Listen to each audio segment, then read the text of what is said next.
সকল প্রিয় ছাত্রছাত্রীদেরকে প্রতিদিনের মতো আজকের বিশেষ আলোচনা পর্বেও স্বাগত জানাই। আজকের ভিডিওটি মূলত ক্লাস 11 অর্থাৎ একাদশ শ্রেণীর প্রথম সেমিস্টারের বাংলা পাঠ্য নির্বাচিত যে একটি মাত্র প্রবন্ধ আছে সাহিত্য সম্রাট বঙ্কিমচন্দ্র চট্টোপাধ্যায়ের বিরাম, এই প্রবন্ধটি সম্পর্কে আজ বিস্তারিত আমি আলোচনা করতে চলেছি। আলোচনাটি খুবই মনোজ্ঞ এবং তাৎপর্যপূর্ণ হয়ে উঠবে সকল একাদশ শ্রেণীর প্রথম সেমিস্টারের ছাত্রছাত্রীদের জন্য। সায়েন্স, আর্টস, কমার্স প্রত্যেক শাখার ছাত্রছাত্রীদের ক্ষেত্রেই আজকের ভিডিওটি খুবই গুরুত্বপূর্ণ হবে। তাই প্রত্যেকের কাছে অনুরোধ, তোমরা স্কিপ না করে সম্পূর্ণ ভিডিওটি প্রথম থেকে শেষ পর্যন্ত মনোযোগ সহকারে দেখবে এবং শুনবে। আশা করি খুবই আলোচনাটি তোমাদের কাছে উপকৃত হয়ে উঠবে এবং এখান থেকে যে কোনো রকমের প্রশ্নের উত্তর খুব সহজেই তোমরা করতে পারবে, এইটুকু আশা রাখি। তাহলে চলো বেশি কথা না বাড়িয়ে আজকের মূল আলোচনায় আসি। প্রথমেই প্রবন্ধটি পাঠ করার আগে আলোচ্য প্রবন্ধের লেখক পরিচিতি অর্থাৎ সাহিত্য সম্রাট বঙ্কিমচন্দ্র চট্টোপাধ্যায় সম্পর্কে দু এক কথা বলি। যদিও বঙ্কিমচন্দ্র চট্টোপাধ্যায় সম্পর্কে আমরা সবাই জানি, হ্যাঁ, বঙ্কিমচন্দ্র চট্টোপাধ্যায়ের অনেক সাহিত্যই আমরা পড়েছি অনেক ছোটবেলা থেকে, তবুও যেগুলো খুবই গুরুত্বপূর্ণ কথা সেগুলো একটু বলে দিই। বঙ্কিমচন্দ্র চট্টোপাধ্যায় 1838 খ্রিস্টাব্দের 26শে জুন তিনি জন্মগ্রহণ করেছেন। কোথায় না, দক্ষিণ 24 পরগনা জেলার কাঁঠালপাড়া গ্রামে। তিনি একজন বিশিষ্ট সাহিত্যিক, প্রাবন্ধিক, বিশিষ্ট ঔপন্যাসিক। তিনি অসংখ্য উপন্যাস, অসংখ্য প্রবন্ধ বাংলা সাহিত্যকে উপহার দিয়ে গেছেন। তার কিছু উল্লেখযোগ্য গুরুত্বপূর্ণ উপন্যাস যেগুলো বলি কপালকুণ্ডল, মৃণালিনী, বিশ্ববৃক্ষ, কৃষ্ণকান্তের উইল, রাধারানী, আনন্দমঠ, দেবী চৌধুরানী ইত্যাদি খুবই গুরুত্বপূর্ণ কিছু উপন্যাস আমরা শুনেছি বা অনেক কিছু কিছু পড়েওছি সবাই কম বেশি। আর তার গুরুত্বপূর্ণ কিছু প্রবন্ধ যেমন লোক রহস্য, বিজ্ঞান রহস্য, কমলাকান্তের দপ্তর ইত্যাদি। এছাড়াও বঙ্কিমচন্দ্র চট্টোপাধ্যায় বঙ্গদর্শন পত্রিকার সম্পাদক, যে পত্রিকাটি 1872 সালে প্রকাশিত হয়েছিল। এই কথাগুলি একটু অন্তত তোমরা সাহিত্য সম্রাট বঙ্কিমচন্দ্রের সম্পর্কে জেনে রাখবে।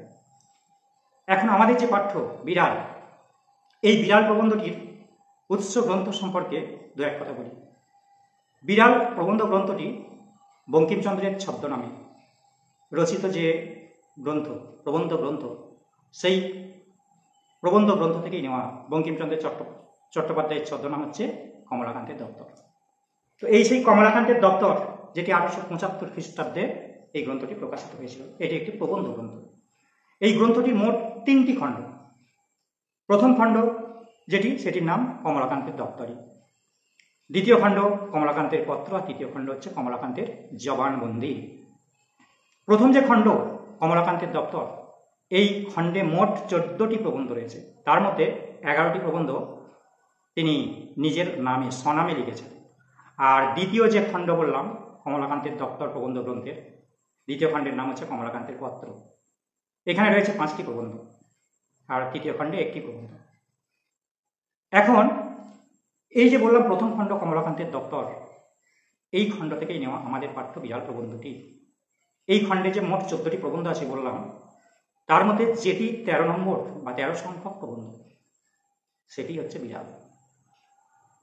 এখন এবারে এই প্রবন্ধটি সম্পর্কে দু এক কথা বলি প্রথম, তারপর আমি টেক্সটের আলোচনাতে আসছি। দেখো, প্রবন্ধের নাম হচ্ছে বিড়াল। এই বিড়াল প্রবন্ধটি 1281 এর সঙ্গে তোমরা 593 যোগ করে দেখে নেবে, ইংরাজি সাল পেয়ে যাবে। তাহলে 1281 বঙ্গাব্দে প্রকাশিত হয়েছে। কোন পত্রিকায় না, বঙ্গদর্শন পত্রিকাতে প্রকাশিত হয়েছিল বিড়াল প্রবন্ধটি। আলোচ্য প্রবন্ধে প্রাবন্ধিক বা সাহিত্যিক তিনি দ্বৈত সত্তার ভূমিকা নিয়েছেন, দুরকম ভূমিকা নিয়েছেন। একদিকে তিনি নিজেই ধনী সমাজের প্রতিনিধির ভূমিকা নিয়েছেন, আমাদের সমাজের যে উচ্চবিত্ত ধনী সম্প্রদায়, ধনতান্ত্রিক সমাজের একজন প্রতিনিধির ভূমিকা নিয়েছেন। অপরদিকে দরিদ্র শ্রেণীর প্রতিনিধির ভূমিকায় বিড়াল অর্থাৎ এক প্রাণী, বিড়াল মানে বুদ্ধিহীন প্রাণী আর কি, বুদ্ধিজীবী হচ্ছে মানুষ, তো সেই বিড়ালকে এখানে কিন্তু মানুষের ভূমিকা দিয়েছেন। আর নিজেই কিন্তু দুটো ভূমিকাতেই কথোপকথন করছেন, অর্থাৎ বিড়ালের সঙ্গে কমলাকান্তের একটা কথোপকথন। কি বিষয় নিয়ে? না আমাদের সমাজে ধনী আর দরিদ্রের অধিকার নেই। প্রবন্ধে বিড়ালের মুখ দিয়ে তিনি বলাচ্ছেন যে বিড়ালদের মতো যারা আমাদের সমাজে দরিদ্র রয়েছে, মানে বিড়াল হচ্ছে দরিদ্রের এখানে ভূমিকা, তো সেই জন্য বলছে আমাদের সমাজে যে সমস্ত দরিদ্র, অসহায়, নিঃস্ব, রিক্ত মানুষ রয়েছে, সেই দরিদ্র মানুষ যাদের এমন পরিস্থিতি আসে যে তারা নিজেদের ক্ষুধার অন্নটা পর্যন্ত জোগাড় করতে পারে না, তখন তারা কি করতে বাধ্য হয়? না তারা চুরি করতে বাধ্য হয়। তো আলোচ্য প্রবন্ধও সেই রকমই, বিড়াল সেই রকমই দরিদ্র এবং তার পরিস্থিতিটাও ঠিক সেই জায়গায় পৌঁছেছে এবং সে চুরি করেছে কমলাকান্তের দুধ চুরি করেছে। বাড়িতে দুধ আছে, সেই দুধ চুরি করে খেয়েছে। ব্যাস, এই নিয়ে দুজনের মধ্যে কথোপকথন। বিড়ালের বক্তব্য হচ্ছে সমাজের এই ধনীরা তাদের মতো দরিদ্রদের পাশে থাকে না বলে, দরিদ্রদেরকে তাদের সামান্য উচ্ছিষ্ট খাবারটুকু পর্যন্ত তাদেরকে দেয় না বলে তাদের মতো দরিদ্ররা কী করে? চুরি করতে বাধ্য হয়, চুরি করে। কিন্তু কমলাকান্তের বক্তব্য কি? না, খেতে না পেলেও সমাজের যেটা রুল, সমাজের যেটা নিয়ম, সেটা হচ্ছে কি চুরি করাটা অপরাধ, তাই চুরি করা চলবে না, তাতে সেটা হচ্ছে সমাজের বিশৃঙ্খলার সৃষ্টি হবে, তাই না? সমাজের নিয়ম লঙ্ঘন হবে।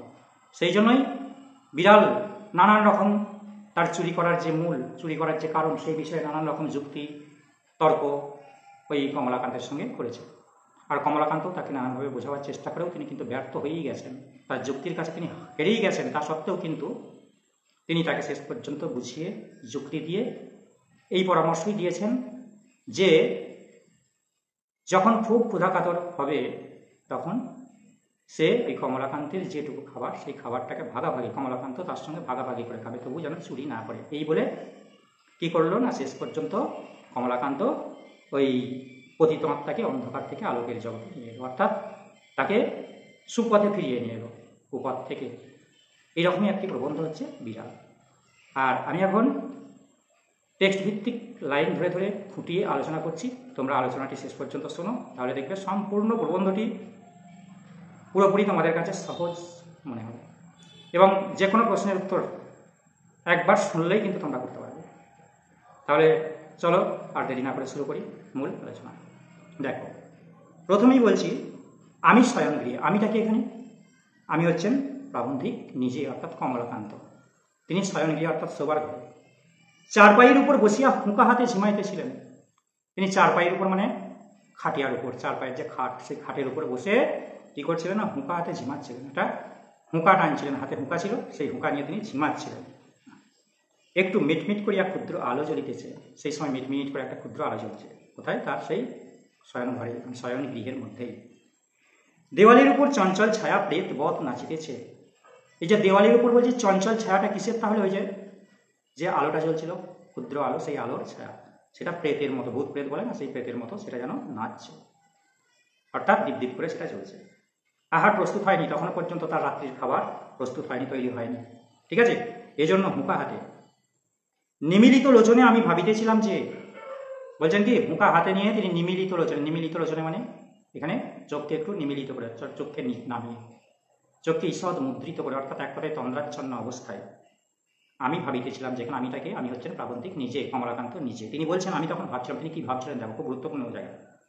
আমি যদি নেপোলিয়ান হইতাম, তিনি ভাবছেন, এখানে নেপোলিয়ানের প্রসঙ্গ তুলেন। তোমরা ইতিহাসে পড়ছো নেপোলিয়ান বোনাপার্টের কথা, যে নেপোলিয়ান সেই ওয়াটারলু যুদ্ধে কার কাছে? ডিউক অফ ওয়েলিংটনের কাছে পরাস্ত হয়েছিলেন। ওয়াটারলু যুদ্ধ কত সালে হয়েছিল? 1815 সালে বেলজিয়ামের মাঠে হয়েছিল। এখানে সেই নেপোলিয়ানের কথা বলছেন, বলছে আমি যদি হতাম সেই নেপোলিয়ান, তবে ওয়াটারলু যুদ্ধ জিততে পারিতাম কি না ভাবছেন, হয়তো আমি জিতলেও জিততে পারিতাম, এরকম তিনি ভাবছেন। ঠিক এমতো অবস্থায় বা এমতো সময়, এমন সময় একটু ক্ষুদ্র শব্দ হইল। কি শব্দ? না ম্যাও, বিড়ালের শব্দ, ম্যাও। তো যখনই তিনি এই ম্যাও শব্দটা শুনলেন, তখন চাহিয়া দেখিলাম, তিনি এদিক ওদিক তাকাতাকি করে দৃষ্টিপাত করে চেয়ে তিনি দেখলেন, কি দেখলেন? যে হঠাৎ দেখে বলছে কিছু তখন বুঝিতে পারিলাম না, কিচ্ছু তখন বুঝতে পারলেন না যে কোথা থেকে এই ম্যাও শব্দটা এলো। প্রথমে মনে হইল ওয়েলিংটন হঠাৎ বিড়ালত্ব প্রাপ্ত হইয়া, তাহলে ওয়েলিংটনে যে বললাম, ডিউক অফ ওয়েলিংটন, যিনি রাজা, যার সঙ্গে ওই নেপোলিয়ান বোনাপার্টের যুদ্ধ হয়েছিল, ঠিক আছে? তো বলছেন যে সেই ওয়েলিংটন হয়তো হঠাৎ বিড়ালত্ব প্রাপ্ত হইয়া, মানে সেই ওয়েলিংটন বিড়ালত্ব প্রাপ্ত হয়ে আমার নিকট আফিম ভিক্ষা করিতে আসিতেছে। আফিম হচ্ছে নেশাজাত দ্রব্য, তিনি ওকাতে নিয়ে বসেছিলেন, ঠিক আছে। বলছে আমার কাছে হয়তো সেই নেপোলিয়ান ডিউক অফ ওয়েলিংটন এসেছেন বিড়ালের ভূমিকা নিয়ে, মানে বিড়ালের রূপ নিয়ে। কী করতে না, আফিম ভিক্ষা করতে। তাহলে কীভাবে এসেছে প্রশ্ন হবে, আফিম ভিক্ষা করতে কে এসেছে না, ওই ডিউক অফ ওয়েলিংটন। কিসের বললাম, তিনি ডিউক অফ ওয়েলিংটন বিড়ালত্ব প্রাপ্ত হয়ে এসেছেন। প্রথম উদ্যমে পাষাণবৎ কঠিন হইয়া, তিনি পাষাণের মতো, পাষাণ মানে কি এখানে পাথর, প্রস্তর তুল্য কঠিন হইয়া বলিব মনে করিলাম যে ডিউক মহাশয়কে ইতিপূর্বে যথাযথ পুরস্কার দেওয়া হয়েছে। মানে ডিউক মহাশয় তো আগেই জয়ী হয়েছেন, সেই জন্য তিনি পুরস্কৃত হয়েছেন। এক্ষুনি আর অতিরিক্ত পুরস্কার তাকে দেওয়া যাইতে পারে না, মানে আর তাকে জিততে দেওয়া যেতে পারে না আর কি। বিশেষ অপরিমিত লোভ ভালো নয়। ডিউক বলিল ম্যাও, মানে ডিউক বলিল মানে এখানে তিনি তো ভেবেছেন ডিউক কি এসেছে, তাই তো বিড়ালত্ব প্রাপ্ত হয়েছে, সেই জন্য বলছি ডিউক। তখন আবার সেই ম্যাও শব্দটা শুনতে পেলেন তিনি, কমলাকান্ত শুনলেন। এখান থেকে এরকমও প্রশ্ন হয় কিন্তু যে প্রবন্ধের মধ্যে ম্যাও শব্দটি কতবার ব্যবহার হয়েছে, মার্জার শব্দটি কতবার ব্যবহার হয়েছে, কিছু কিছু শব্দ যেগুলো আমি বলে দেবো। হ্যাঁ, তখন চক্ষু চাহিয়া ভালো করিয়া দেখিলাম যে, তিনি চক্ষু চেয়ে ভালো করে দৃষ্টিপাত করে তিনি দেখলেন, কি দেখলেন, যে ওয়েলিংটন নহে, মানে যে এতক্ষণ যে ভাবছিলেন যে ওয়েলিংটন এসেছেন, বলেন কি ওয়েলিংটন নহে, একটি ক্ষুদ্র মার্জার, মার্জার মানে কি একটি বিড়াল। প্রসন্ন আমার জন্য যে দুগ্ধ রাখিয়া গিয়াছিল, তাহলে প্রসন্ন মানে প্রসন্নকে প্রসন্ন গোয়ালিনী, ওই প্রসন্ন গোয়ালিনী কমলাকান্তের জন্য প্রতিদিন তার বাড়িতে এসে দুধ রেখে যেত। হ্যাঁ, আর সেই দুধ হচ্ছে একটা গাভীর দুধ, সেই গাভীর নামটাও এখানে দেওয়া আছে। তাহা নিঃশেষ করিয়া উদর সাত করিয়াছে, তাহলে বিড়াল কিন্তু সেই দুধটা এসে খেয়ে ফেলেছে, মানে পান করে ফেলেছে। কোন দুধটা, ওই প্রসন্ন গোয়ালিনী কমলাকান্তের জন্য যে দুধটুকু রেখে গিয়েছিলেন। আমি তখন ওয়াটারলুর মাঠে বহু রচনায় ব্যস্ত, তিনি তখন ভাবছেন, ওই যে বললাম যে ওয়াটারলু যুদ্ধ করবেন বলে ভাবছেন, আর বহু রচনার ব্যস্ত। বহু রচনা কি, বহু রচনা মানে যুদ্ধ করার আগের যে প্রস্তুতি, সৈন্য সামন্ত ইত্যাদি নিয়ে যে প্রস্তুতি, সেইটাই বলছে বহু রচনা। তো সেই বহু রচনায় তখন ব্যস্ত, বলছে অত দেখি নাই, এক্ষণে মার্জার মানে কি দেখেনি, অত দেখেনি মানে কি দেখেনি, ওই যে বিড়াল যে দুধটা খেয়ে নিয়েছে সেই ব্যাপারটা তিনি দেখেননি। এক্ষণে এমন সময়ে বলছে মার্জার সুন্দরী, মার্জার সুন্দরী মানে কি ওই বিড়াল সুন্দরী, নির্জল দুগ্ধপানে পরিতৃপ্ত হইয়া আপন মনের সুখ এই জগতে প্রকটিত করবার অভিপ্রায়ে, অর্থাৎ সেই নির্জল মানে জলহীন খাঁটি যে দুধটা, সেই দুধটাকে পান করে পরিতৃপ্ত হয়েছে, সে খুশি হয়েছে, সন্তুষ্ট হয়েছে নিজের যে মনের সুখ, মানে অনেকক্ষণ খেতে পায়নি, তার খিদেটা সে মিটেছে আর কি, তাতে পরিতৃপ্ত হয়েছে। তো তাতে বলছে আপন মনের সুখ এই জগতে প্রকটিত করবার অভিপ্রায় মানে ইচ্ছায় অতি মধুস্বরে বলিতেছেন ম্যাও, আর সেই ইচ্ছাতেই বলছেন যে ম্যাও। কমলাকান্ত এ কথা বললেন যে বিড়াল হয়তো সেই দুধ পানে পরিতৃপ্ত হয়ে খুশি হয়ে সন্তুষ্ট হয়ে সে আবার ম্যাও ম্যাও করে সে মনের সুখে কিন্তু এরকম মধুর স্বরে যেন, গানের সুরে যেন তিনি সেই বিড়াল যেন মানে ডাকছে আর কি, মানে এখানে ওয়েলিংটন ডাকছে। বলিতে পারি না, বুঝি তাহার ভিতরে একটু ব্যঙ্গ ছিল, বুঝি মার্জার মনে মনে হাসিয়া আমার পানে চাহিয়া ভাবিতেছিল, তিনি নিজেই ভাবছেন কমলাকান্ত, বলছে আমার উপর হয়তো একটু ব্যঙ্গের হাসি হাসছে। হ্যাঁ, মার্জার মনে মনে হাসে আমার দিকে চেয়ে ভাবছে, এরকম ব্যাপারটা। দেখো, বিড়াল যদি কারো বাড়িতে দুধ খেয়ে নেয় বা কোনো কিছু খেয়ে নেয়, তো সেই বাড়ির মালিক কী করে না, সেই বিড়ালের পিছনে তাড়া করে। তো এখন কমলাকান্তের দুধটা বিড়াল খেয়ে ফেলেছে, অথচ কমলাকান্ত তার পশ্চাৎ ধাবন করেনি, মানে তাকে তাড়া করেনি বা তাকে মারবার জন্য উদ্যত হয়নি। তো এই জন্যই কমলাকান্ত বলছেন যে আমাকে হয়তো বিড়াল দুর্বল ভাবছে, আর আমি যে সে যে আমার বাড়িতে রাখা দুধটা খেয়ে ফেলেছে, আমি তার পিছনে তাড়া করছি না, সেই জন্য আমাকে দুর্বল ভেবে আমার সঙ্গে একটা ব্যঙ্গের হাসি হাসছে, এটা বলতে, আর তার সঙ্গে সঙ্গে ম্যাও ম্যাও করছে। এ প্রসঙ্গে একটা প্রবাদ তিনি বললেন, কেহ মরে বিল ছেঁচে আর কেহ খাই খই। বলছে বিড়াল হয়তো এটাই ভাবছে যে কেহ মরে বিল ছেঁচে, অর্থাৎ কেউ পরিশ্রম করে আর সেই পরিশ্রমের ফলটা অপর কেউ ভোগ করে, এটাই বলতে চাইছে। এই প্রবাদটার অর্থ হচ্ছে এটা। বুঝি সে ম্যাও শব্দে একটু মন বুঝিবার অভিপ্রায় ছিল, বলছে সেই ম্যাও শব্দ হয়তো একটু মন বুঝবার অভিপ্রায় ছিল, ইচ্ছা ছিল। বুঝি বিড়ালের মনের ভাব, তোমার দুধ তো খাইয়া বসিয়াছি, এখন বলো কি, মানে বিড়ালের ভাবটা তো এরকমই যে তোমার দুধ খেয়ে বসে আছি, এখন এবার তোমার কি কিছু বলার নেই, তোমার তো বলা দরকার, তোমার তো শাসন করা দরকার, এটা বলতে চাইছে। বলি কি, আমি তো ঠিক করিতে পারিলাম না, বলছে কমলাকান্ত ঠিক করতে পারছে না, আমি কি যে বলবো। কারণ তিনি এটাও দেখছেন যে না, সে দুধ খেয়েছে, খিদের জ্বালায় কাতর হয়েই খেয়েছে, তারও দুধ খাবার অধিকার আছে, সেও সমাজের মানুষ, সেও সমাজের প্রাণী, আমিও সমাজের প্রাণী, একই সমাজে যখন বাস করি, সুতরাং প্রত্যেকেরই সমান অধিকার আছে, সব কিছুর অধিকার। হ্যাঁ, দুধ মাছ মাংস যা কিছু সব কিছু খাবার অধিকার সবারই রয়েছে। তো সেই ভেবে তিনি ভাবতেই পারছেন না কী করবেন। বলছে দুধ আমার বাপেরও নয়, আর দুধ মঙ্গলার প্রসন্ন দুই আছে। তাহলে এই যে বললাম মঙ্গলাকে, মঙ্গলা হচ্ছে গাভীটার নাম, যে গাভীর দুধ, ঠিক আছে, মনে রাখবে, মঙ্গলা গাভী। অতএব সে দুধে আমারও যে অধিকার, বিড়ালেরও তাই, সুতরাং রাগ করিতে পারি না। তবে চিরাগত একটি প্রথা আছে, এটা ভেরি ভেরি ইম্পর্টেন্ট জায়গা। চিরাগত প্রথাটা কি? চিরাগত প্রথাটা এটাই, দেখো, বিড়াল দুধ খাইয়া গেলে তাহাকে তাড়াইয়া মারিতে যাইতে হয়। এটাই স্বাভাবিক আমাদের সমাজের প্রথা বা নিয়ম, যে বিড়াল যদি দুধ খেয়ে পালায় তাহলে তার পিছনে তাড়া করতে, তাকে মারতে হয়। আমি যে সেই চিরাগত প্রথার অবমাননা করিয়া মনুষ্যকুলে কুলাঙ্গার স্বরূপ পরিচিত হইব, ইহাও বাঞ্ছনীয় নয়, এটাও ঠিক নয়। বলছে আমি যদি সেই প্রথাটাকে অবমাননা করি তাহলে মনুষ্য সমাজ আমাকে কুলাঙ্গার ভাববে, বিড়ালকে যদি আমি এইভাবে প্রশ্রয় দিই। কি জানি এই মার্জারি যদি স্বজাতি মণ্ডলে কমলাকান্তকে কাপুরুষ বলিয়া উপহাস করে, আবার এই বিড়ালও কি করতে পারে কমলাকান্তকে, তাদের যে বিড়ালের যে স্বজাতি মণ্ডল সমগ্র বিড়াল 100 একত্রিত হয়ে সবাই মিলে হয়তো ভাবতে পারে যে একটা কাপুরুষ, কমলাকান্ত একটা কাপুরুষ, অতএব পুরুষের ন্যায় আচরণ করাটাই ভিডিও। তাহলে পুরুষের এটাই ন্যায় আচরণ, বিড়াল যেহেতু দুধ খেয়েছে বিড়ালের পিছনে তারা। ইহা স্থির করিয়া সকাতর চিত্তে হস্ত হইতে হুঁকা নামাইয়া অনেক অনুসন্ধানে এক ভগ্ন যষ্টি আবিষ্কৃত হইয়া, একটা ভগ্ন যষ্টি, যষ্টি মানে কি একটা ভাঙা লাঠি, যা করে খুঁজে বের করে সগর্বে মার্জারির প্রতি ধাবমান হইল। কমলাকান্ত সেই বিড়ালের পিছনে তিনি ধাবন করলেন, মানে তাড়া করলেন। এই হচ্ছে ব্যাপার। তাহলে আমি আর ভিডিওটা থেকে কিন্তু আজ লং করছি না, 3টে পার্টে আমি পুরো প্রবন্ধটাকে কিন্তু আলোচনা করবো। আজ প্রথম পার্টের আলোচনাটি এখানেই শেষ করলাম। সবাই ভালো থাকবে।